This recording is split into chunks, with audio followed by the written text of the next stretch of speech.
મેં કાલે પણ કીધું તું ને આજે પણ કહું છું, હું કોઈનો વિરોધી નથી. કાન ખોલીને સાંભળી લેજો, હું કોઈનો વિરોધી નથી. બરોબર?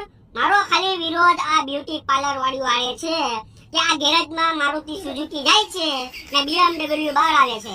મારો એકલો જ વિરોધ છે. આ તમે કોકની માના લાલને ટાળી નાખશો. આ તમને કહું, કોકના છોકરાને તમે ટાળી જ નાખો છો. હું તમને કહું, આ તમે 5,000 10,000 ચૂના વાટાના લ્યો છો તમે, બરોબર? આ તમને શું મળે? તમને ફાયદો શું છે? તમે મને એક વાત જણાવો. આ તમને શુદ્ધ ગુજરાતી ભાષામાં હું કહું છું, તમને શું ફાયદો છે? આ તમે કોકના છોકરાને ટાળી નાખશો ને હું એકલો જ વિરોધ કરું, જાન જોખમમાં લઈને ફરું છું હું. આ કોક કાલ સવારે મને રસ્તામાં જતો અને એક્ટિવાથી મને ઉડાડી દે, મને એ કાંઈ બીક નથી ને હું વિરોધ કરતો રહીશ. તો વિરોધનો ગીત વગાડ.